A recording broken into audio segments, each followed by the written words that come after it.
Hello, everyone. Today I'm hosting an open house for the launch of the Middle Expat Alliance Lifestyle and Business Club, mainly oriented toward future potential members in Europe and also inviting people from North America and Latin America to join us.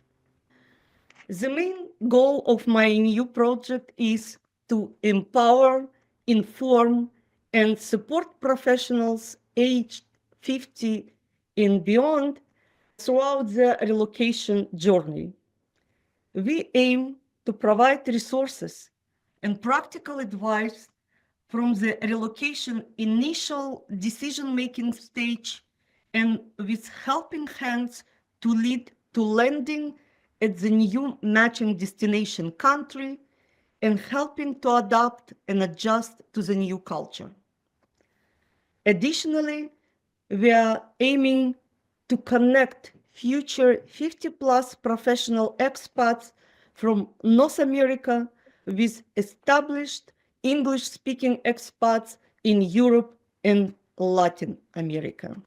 So for now, I would like to introduce my dear guest, Chris Exline, the CEO of Home Essentials, a global leader in rental furniture and visionary behind the charity initiative Rest Assured. With a wealth of experience as an international businessman and expat, Chris has called many countries home throughout his career, including Singapore, Hong Kong, Iraq, various African countries, Dubai, Madrid, Lisbon, Milan, Rome, and Paris. As he approaches the 60s, Chris has recently embarked on a courageous new chapter by relocating to war-torn Ukraine to lead Home Essentials. Under his leadership, the company became the first foreign national company to invest in Ukraine post-invasion, providing industry employment and hope to the small city of Kremenets and other small cities in Ukraine. Hello, Chris. I'm happy to have you with me today. Emily, thank you for that. I haven't lived in all of those places. I'd be in my 90s had I, but I've had homes in many of them. And as an expat, I felt it was easier to have a house in Dubai. My family and I, we've had a home in Madrid for 20 years. Hong Kong has been our home for 28. But yes, I did get a home in Kremenets, Ukraine, in the Ternopil Oblast in Western Ukraine, a little over 2 years ago. But before we get started, congratulations on your milestone. Thank you. I will ask you a couple of questions just to give people more idea about your life and business adventures. But I would like to explain actually what is the Midlife Expat Alliance Club. What is my new project, Midlife Expat Alliance Lifestyle and Business Club. First of all, welcome to the club. And let's explore your global potential. And on this slide, I was aiming to understand what kind of people gathering today to participate in the presentation. And I know that some of you, future expat explorer, people, professionals 50 plus, who are considering, looking for, dreaming about relocation. It can be full-time, part-time relocation, or slow travel in Europe or Latin America. Some might be already seasoned expats living the dream life of working in different countries like Chris. Some of them might be networkers and supporters who just will bring the message about my club to friends and family. And actually, some can belong to several groups, be expats and supporters, future expats and supporters, and I'm welcoming everyone. We are thrilled you are here to explore the possibilities of expat life. What group you belong? A, future expat explorer. B, seasoned expat living life in a new destination, or networker, supporter, who are here to celebrate the launch of the Middle Expat Alliance and help spread the word. The Midlife Expat Alliance was born from the idea and my personal multi-relocation experience over my lifespan. I know that it might be overwhelming. I know that it might be stressful, especially for people who didn't have relocation or immigration experience before, and now considering this new life chapter being in 50, 60, and sometimes in 70s. And I found that it's not enough just to provide one-to-one consultations, what I did over the last couple of years. And I decided that community spirit and information exchange between members of future community will help each of us, everyone, even we are on a different stage of our immigration and relocation process. We also believe that everyone deserves access to clear information, unwavering support, and again, a strong community which will support you on the different stages of your life. I am planning to break down barriers, connect people from different countries, and make the expat journey smoother and more fulfilling. And here, one of the ideas I've had that how it's actually great to have friends or connections in different countries, in new country you are relocating to when you're still in preparation stages. So I remember how I relocated the first time without knowledge of what to expect in new countries. It was before internet actually was so well spread, and how it's good to have already somebody waiting you in a country of your destination, or just somebody who can support you even online being in different countries. So who are you, my heroes? Again, two main groups I am inviting to join the club. Prime Global Explorers, it's a name for the future expat group, which are dreaming of a new chapter abroad, planning your retirement, slow travel, or maybe even exploring a remote work abroad, or seeking a fresh start in a new country. We will help you navigate the process with confidence and clarity. In my second group, established global insiders, people, 50 plus professionals already living the expat life, looking to expand your network, find new opportunities, and deepen your connection to your community. We get you all covered. What we offer, you all in one expat hub, expert QA sessions with me. If needed, I will invite other professionals to speak about specific immigration process in specific countries of your interest. We will have webinars and exclusive educational content. I will provide country-specific guides on cost of living, visa, immigration process, healthcare, and more. What you can find on our new community hub, also essential checklist, templates for every stage of the move. And what is very important, a vibrant community forum to connect with fellow expats. I will also provide, based on your need, access to trusted professionals and service providers who can help you in different stages of your relocation process. I have already many connections in different countries, and especially for founding members, I will be listening for your request, for your ideas to find people who can help you in addition to my consultation.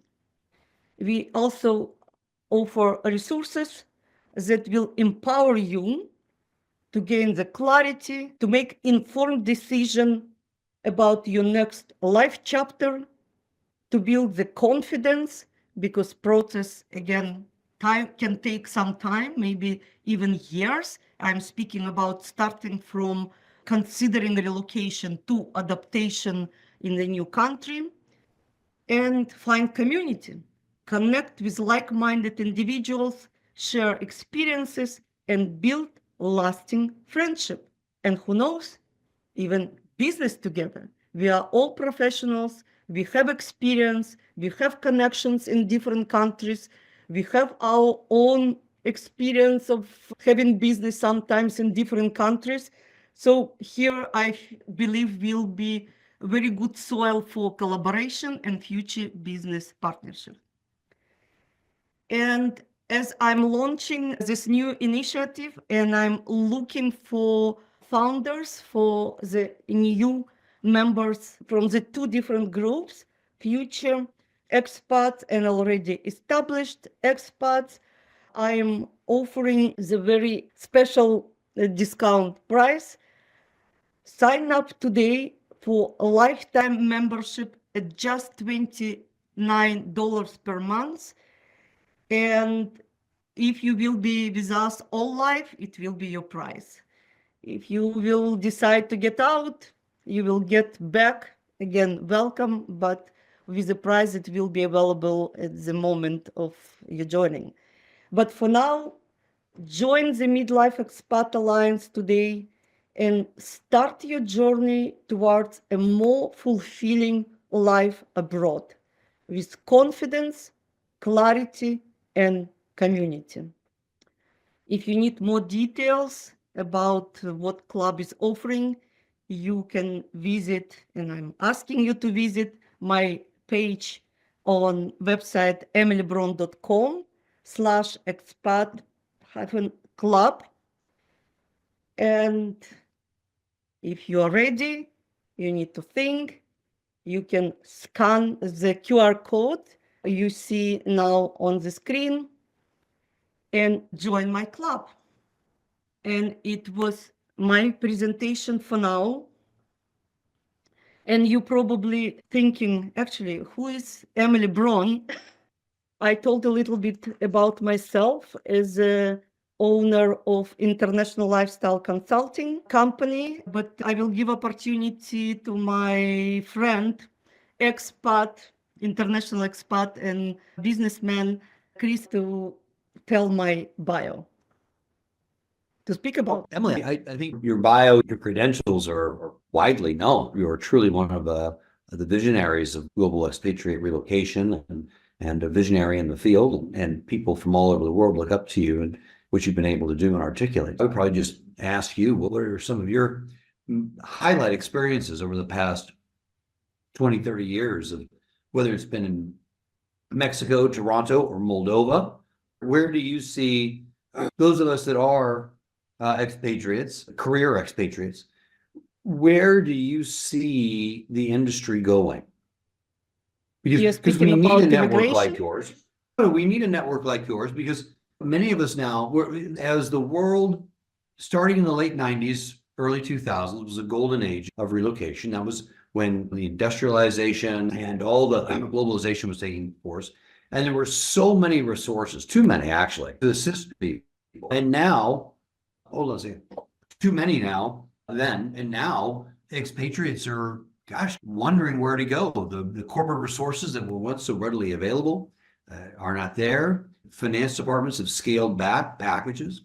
And many expats out there are wondering, why should I do it? And if I don't have the global support of a Colgate-Palmolive or a Procter & Gamble, where's a peer group? And so that's why I'm so enthusiastic to be a part of what you're doing today. So why don't you tell us a little bit about some of the changes that you've seen over your celebrated career, and tell us why what was the catalyst? What was the spark that said, you know what, from my experience, I know that we need this?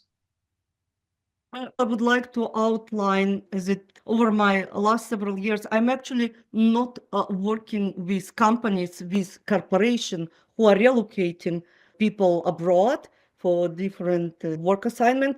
I'm open and actually I'm looking for this partnership, but my idea started from my understanding and needs of people who are or digital nomads. And I was actually analyzing and reading a lot about remote work movement. And I was for a couple of years inside these online circles. And I understand specifics and special challenges for people after 50 in North America, in United States and Canada, who actually majority had very good, comfortable life over the years and found themselves lately in new territory when people, because of different reasons, cost of living, let's speak openly, it's what worry of many people, some political instability, it's what some people are feeling about the future, uncertainty. People may be fired from their workplace or don't know what to do next. Some people are successful business owners who are looking to sell their businesses. It's another trend that I know specifically about baby boomers selling their businesses in United States, and people looking to change their lifestyle. Some people looking for the slow travel, and what is the slow travel? To sell their business and having finally time to enjoy the life and to see the world and to spend maybe 3 6 months in a different countries. And I'm about to help and advise people looking for this lifestyle change, which is also in some cases involve immigration process, but not needed to be for sure. Some people looking for part-time relocation to live part-time in your country or in a home country and eventually to build or start new life in different countries. Some people are looking for kind of immediate change of scenery, different purposes. And many people now, professionals, acquired online work skills. Many people after 50 are coaches, consultant, or different professionals, marketing professionals. So we are not so connected with a place and home.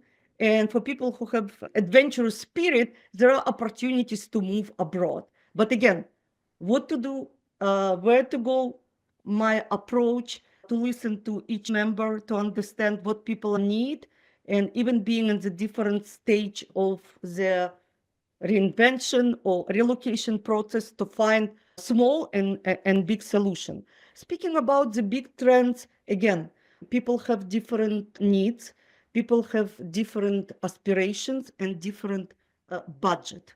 And I'm trying to consider it together with family specific circumstances. There are a lot of people, especially women like me, who are relocating alone, being single. There are men who are relocating, being single. I am open to everyone, couples, and even there are some families, might be several generations, couple with adult children. Speaking about trends, I believe, based on what I see, at least for 5 years, it will be a lot of uncertainty and turbulence. But again, it depends what people I'm care about the most. There is a different reasons. Again, people are relocating. Some people thinking about how to move their assets, businesses. There is a five flag theory, very famous in some circles, which is promoting the lifestyle actually that you need to have several homes in different countries. It's better to have several passports of different countries and to build your life around where it's good for your business, where it's good for you personally to live, and maybe the other place you think about retiring. I also have several passports. I also know how to navigate such scenarios, but my sweet spot, I would say, the people who I most care about, professionals, middle-class professionals who are now in position that they need to reinvent their life, or actually looking to change of scenery and not aware how to start this process. It's people who I hope will be members of my community. And from other side, speaking about expats, I have my own experience, and I know how hard often to adjust to the new country, especially when you're after 50, without local language knowledge. And obviously, some people are learning it, but it will take years to get the mastery in the new country language, and not only language, all local mentality, specifics of local life. People became overwhelmed when the first honeymoon period after landing disappeared. People facing some challenges, and biggest of them, it's a social isolation. And this social isolation and desire to build your new social circle, it's a very serious matter, which I trying to help these people and expats already on the final stages to find the community, to find actually what will be my next project, next business.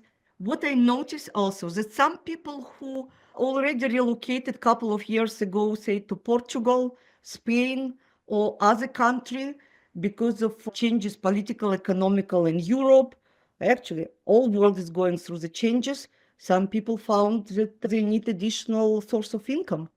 They looking now to develop their business, so they need some specific skills that will help them to feel better in new countries, or they're looking for other relocation, for the next relocation. It's just overview of different trends I notice for my category of 50 plus professionals from North America and professionals living in Europe.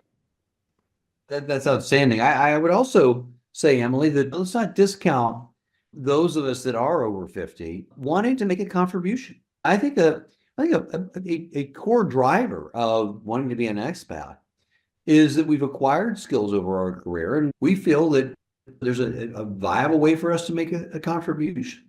And in whether you're in North America or in Europe, maybe opportunities to express that or deploy that is not as readily available. But where you come in is linking people's skill sets with where there are needs and opportunities. And I see that firsthand every day here in Ukraine. We have labor shortages, we have manpower shortages, energy shortages. The need for innovation in this country is something that it's not, and you as being from Moldova, you understand this. It's not their fault. They want to learn. But the Soviet culture was not one that cultivated encouragement and empowerment. And so as Ukraine comes into the European Union, it's really incumbent upon us as Western managers to come in and say, okay, we're going to take the time that's necessary to help educate and bring a new level of managers, a new generation into a Western way of thinking. And so I believe that a golden age of expatriatism for people over 50 is to bring these skills over here and help these people that have fought so hard for freedom. Like, it's a brilliant idea. And by the way, I was born in Moldova. I lived in Ukraine, and I totally support all the fight of Ukrainians over the last years.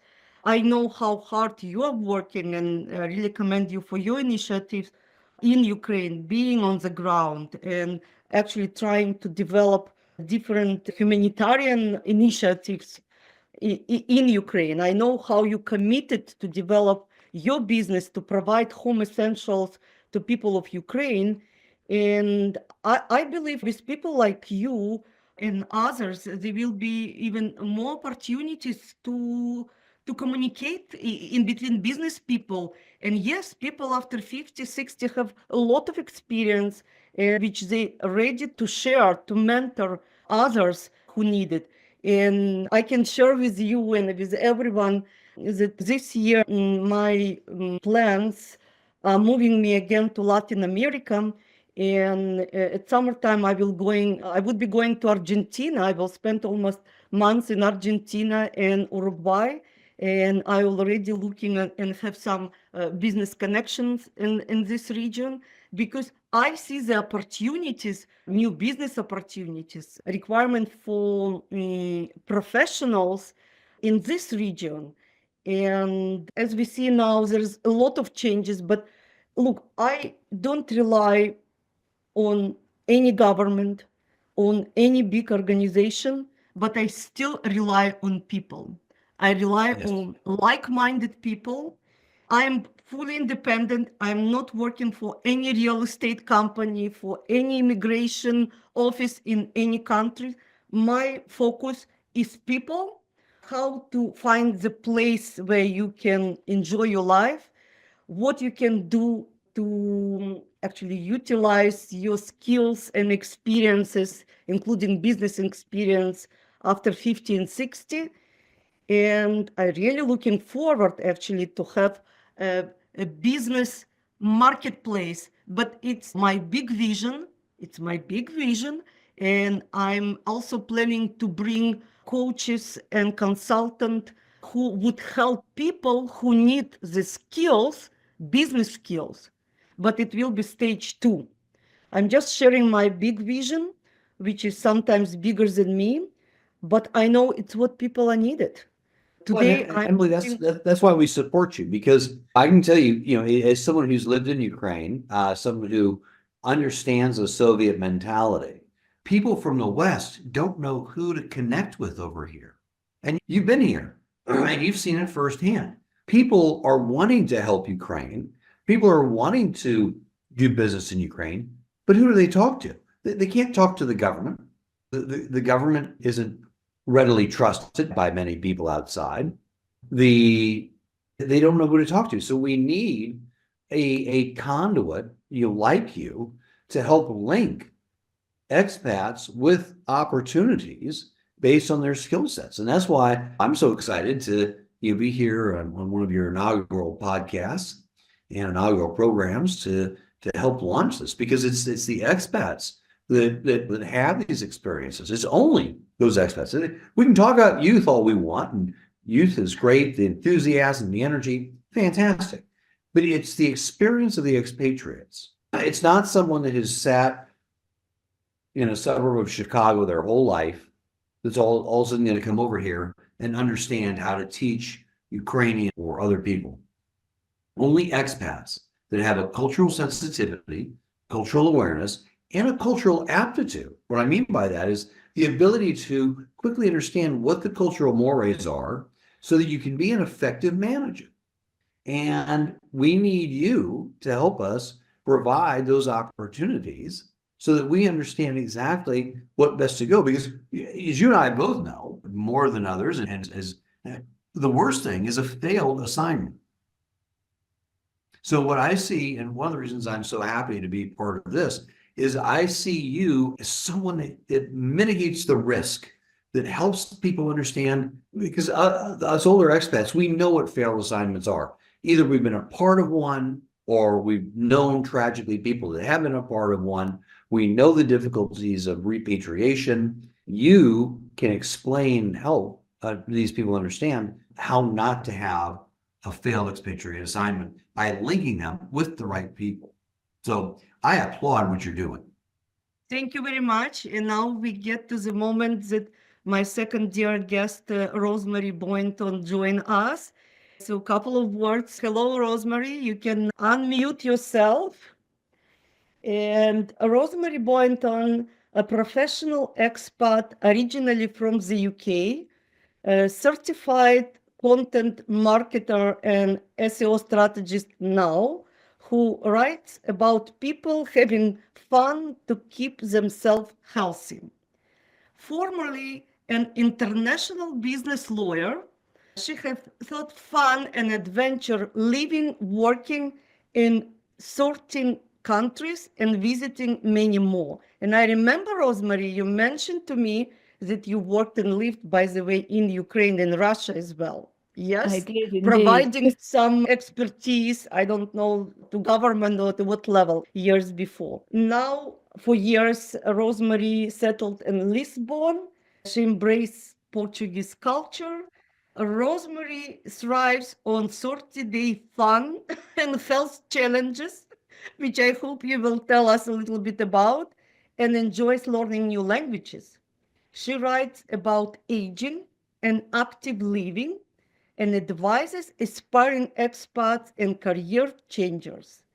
Her new book, which just published, Go Working, aims to inspire readers. Hey, hooray, it's ready. Aims to inspire readers to embrace life adventures. Rosemary, I'm happy you are with us today. You missed the presentation about the club, but you have a lot of your own stories to share. And I know that you're a person who like to help others. I know that for years you are writing articles about expat life, how to adjust to the new culture, how to age with decency and with fun. It's what you are about. Am I correct? Yes, that's right.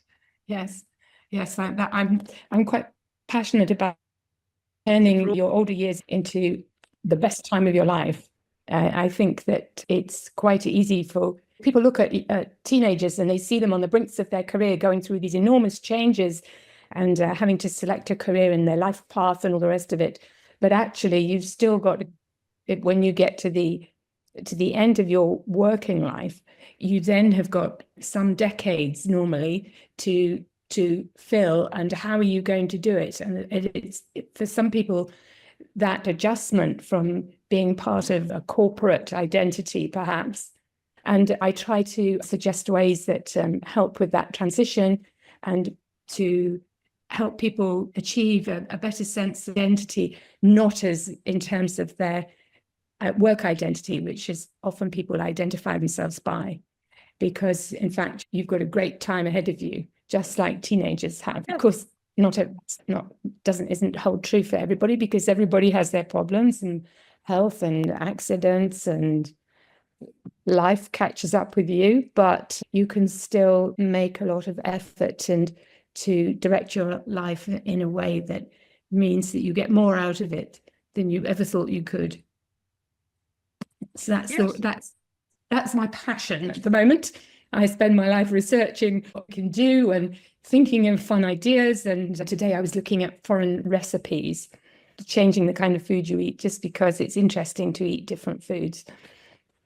And you're writing about it, you're speaking about it.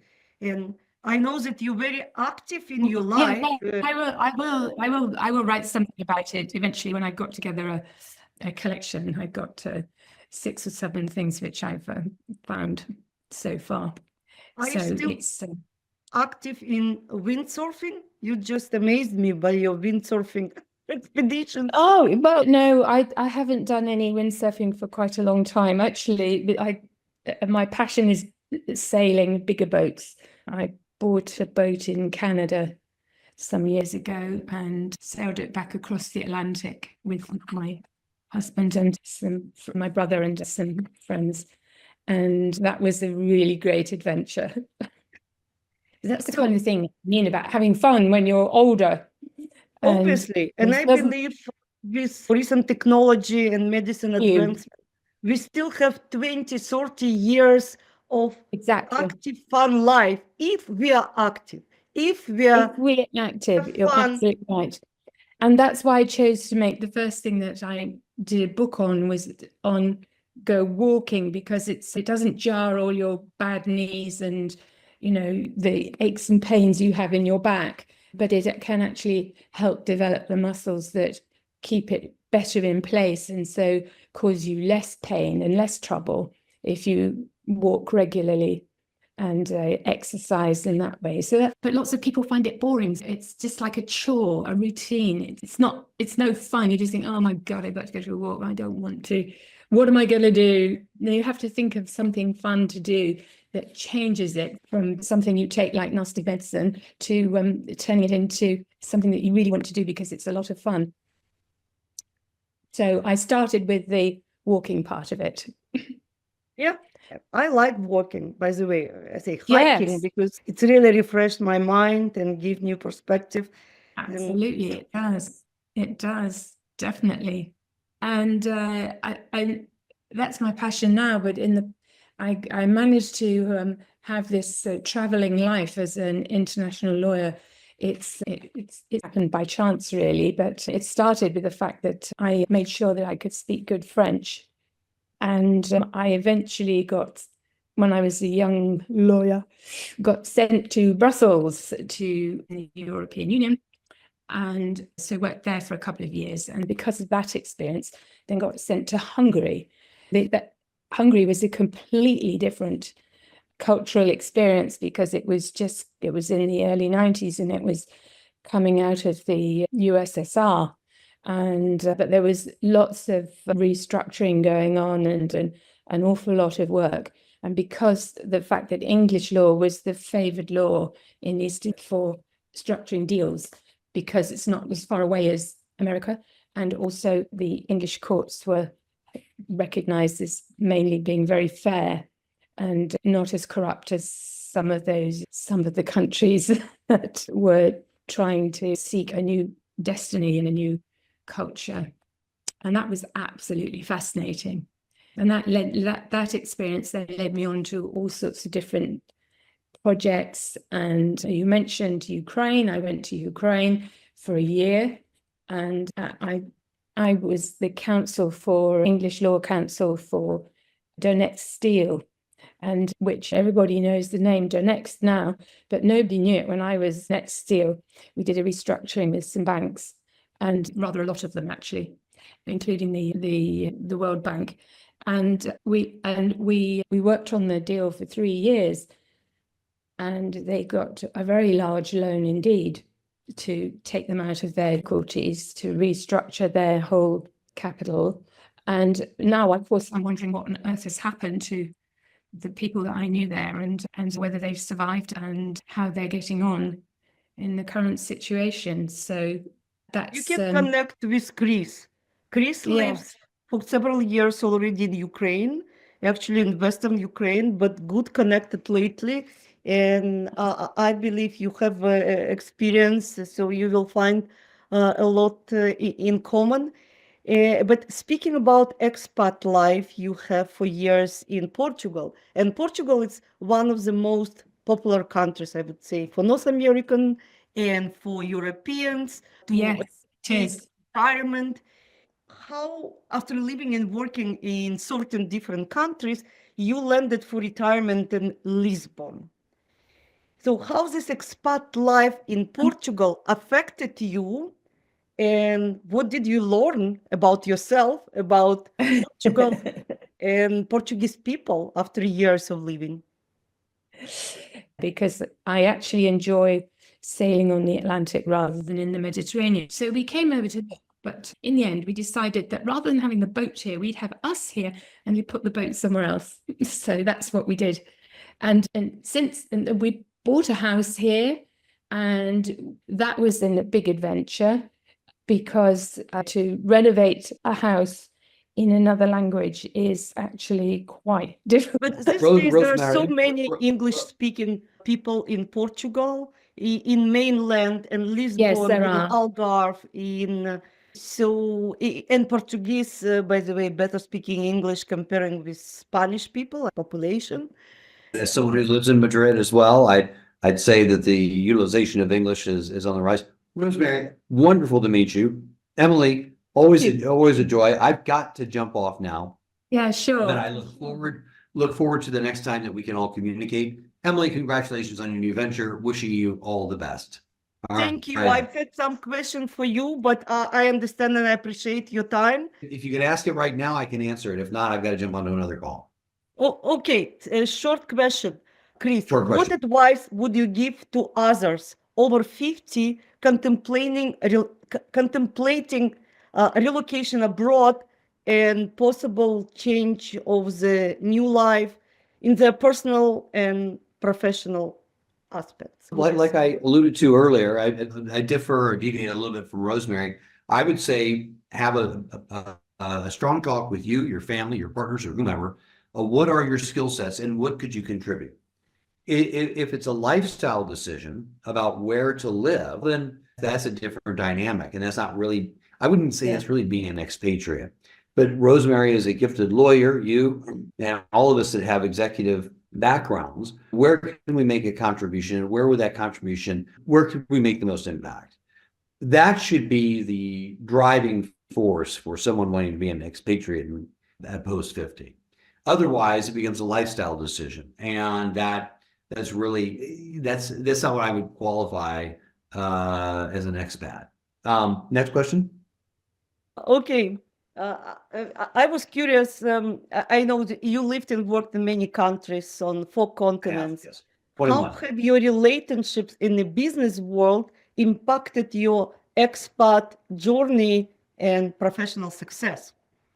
I'm not a networker, but I am CEO of the largest furniture rental company in the world. And so by going into these other countries, whether through acquisition or greenfield development, we've had to be able to understand the local culture, but yet not be subservient to it. So we have our own corporate culture, which is extremely important to who we are. In fact, our corporate culture drives our decision making. And yet we find a way to have the local cultures grafted into. Now, since both of you have had experience in Ukraine, I'm talking to you from Ukraine, it's taken me over 2 years to understand how to not sacrifice our corporate culture of empowerment and encouragement into a Soviet culture, which is only top down and no one's allowed to have an opinion. It's kind of almost Chinese. I'm the head, you're the hands. And you can only do that through trust. Trust takes time. Trust, your actions have to be your statement. And by being here for 2 years, by being one of the leading corporate citizens in this country, having donated over 6,000 mattresses out of my own personal pocket to the people, that trust is through my actions and not my statements. And I can do that because it's not my education, it's my experience. And we're the only company that's been able to take the concept of furniture rental or Rosemary Furniture Hire global. No one else has been able to do it. I've only been able to do that because I know exactly who we are, what we will do, and more importantly, what we won't do. And yet say, okay, whether it's in Afghanistan, whether it's in South Sudan, whether it's in Spain or Lisbon, this is who we are, or Israel. And it takes time, and you have to be able to train your senior management on that as well. Some people can do it, some people can. And that's what we bring to the table as executive expatriates. Thank you very much. Thank you very much. All right. Rosemary, I hope to meet with you soon. Obrigado. We are the only furniture rental company in Lisbon. Emily, please send us the contact details. And Emily, love you. You're on to a great start. Wishing you all the success in the world. Okay. Thank you very much. Very appreciate your help. Thanks, Chris. All right, Lovely thanks. to meet you. Lovely to meet you as well. Yeah. Bye. Bye. Bye. And actually, Chris has home in Madrid for 20 years. I even didn't know. Yes, I know. yeah, he's not so far away.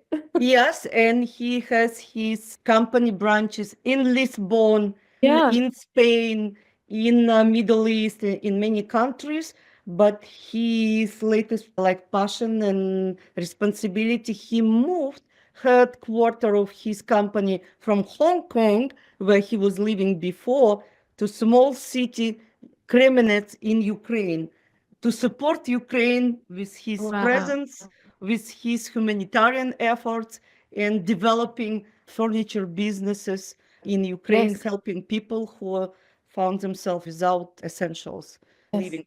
And actually, he's providing mattresses and special covers to the front line. He does a lot of special projects.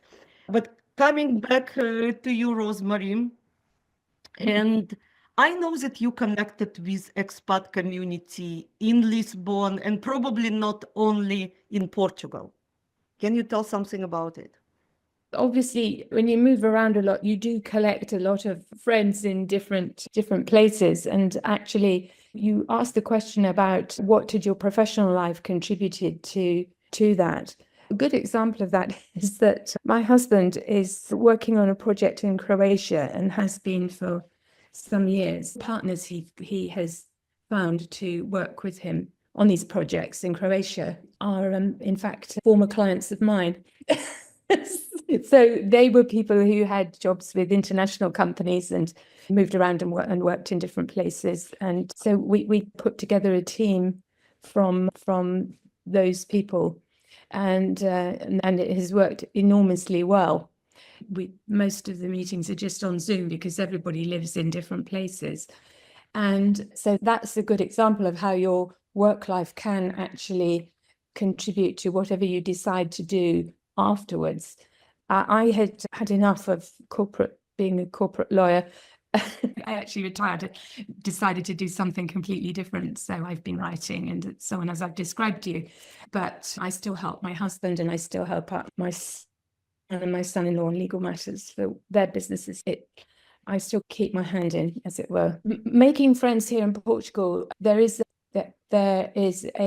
little place where we live is on the other side of the river from Lisbon, and it's called Seixal, and has its own expat group. And I think there are about 80 members. Quite a lot of them are American. We don't have very many Portuguese as members, although there are a few. But there's a very, I would say that the majority are America. There are now a lot of different nationalities here, which is really fun because everybody comes from different cultures and they all have stories to tell about. And that makes life a lot more fun because it's an outward looking community which brings new enthusiasm and ideas into your life. And I personally just love that. I think it's absolutely great. We have lunches and we all get together at a restaurant because fortunately it's very cheap to eat out here. So and we can have some lovely fish, very fresh. Portuguese food is quite basic in many ways, but it is absolutely delicious because of the freshness of the ingredients. And most of the vegetables and things are grown here as well, which I really appreciate. I have started helping out with a walking and running group because that aligned with my own interests in my writing. And that's a new source of friends. I started that in the middle of I joined into that. And I'm now one of the organizers of that. Quite interestingly, the Russian community seems to coming to go running or walking. You mean Russian speaking, probably? And so they're Russian speaking and they are Russian. So there's a mixture here. Quite a lot of Russians do live here. I'm watering one lady, she's Russian. I'm watering her plants while she's away. And in the other direction, there's a Russian family, and they have decided they did live in America, but they came to Portugal.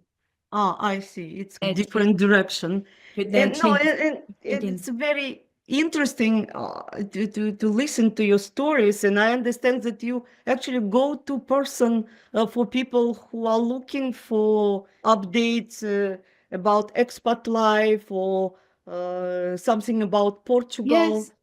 Yes, yeah, I do. Various people from the UK or just somebody who's just arrived from South Africa, for example, they want to know what to do about X. And I quite often get sent people like that who say, oh, I hope you don't mind knocking on your door, but so-and-so said that you would be able to help me with blah, blah, blah, something administrative in the administrative system. It is quite bureaucratic here in Portugal, but quite a lot of countries are. In Europe, especially, yes. And I know it's one of the questions people asking before and during the relocation process. But again, my vision, and I'm working now on new interactive online platform, so members can see each other in the meetings, can communicate with each other, can exchange information, resources, like I'm providing my resources about relocation, about lifestyle in different countries of interest, maybe future about the opportunities to live in different countries. And I would like to share again my last slide of the presentation because today, actually this month and today specifically, is opportunity to join Midlife Expat Alliance Club at the initial founders price for lifetime membership at just $29 per month. And we will have potential members as Rosemary and Chris Exline and other professionals. But I don't want to discourage people who might not have such illustrious international experience, because I am speaking also with professionals from North America, from United States, Canada, maybe Mexico, other Latin American countries. I'm speaking about English-speaking professionals who are looking for options to relocate and make connection before relocation, connection on the personal level, and who knows, maybe on a business level, because we all have experience, life experience, business experience, connections in different countries we are living now or lived before. And why not to exchange it? I can tell you that I did a big research, and there is a lot of online community for remote workers, digital nomads, younger crowd, I would say, and there is not such a platform for 50 plus professionals. So I decided there is a niche, there is a need, and there's the people who can contribute. You are absolutely right. It's absolutely spot on in my view, because, okay, I didn't come here with a view to actually working or getting a job, but most of the people we know, they have some connection there. They are digital nomads of some sort or another. Some of them are not really nomads anymore because they lived in Lisbon for such a long time, because it is an easy place to live the digital nomad life. You can come and go, and they've recently introduced a new visa, and a year-long digital nomad visa, which you can renew. You're not so limited as you were with the strict European Union rules about 90 days. Portugal is trying very hard to attract people from outside, and obviously I know they've changed fairly recently. I'm not 100% sure of how it affects Americans in particular. I will provide all this information and resources to my club. Because I'm obviously a European, so I'm more up on the European side.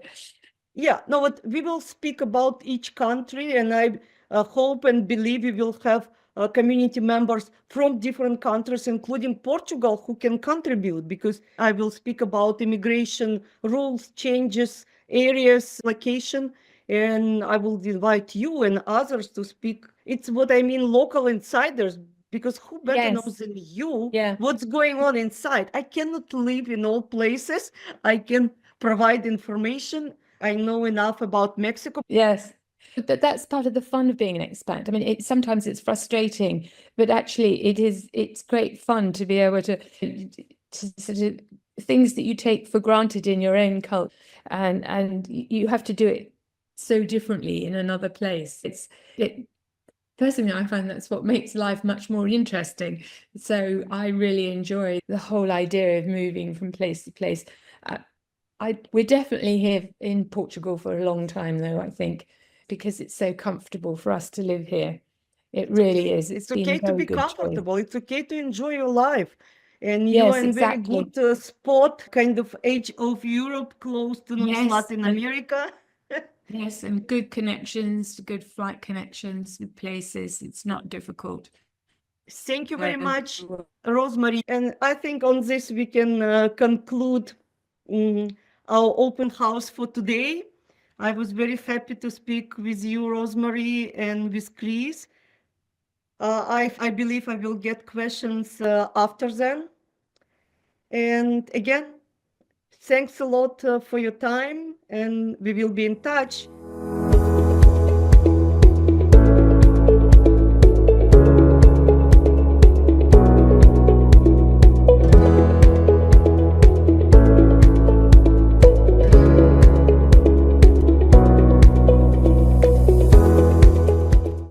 quality buildings and communities. They very well equipped with all what is needed to feel you're living your life.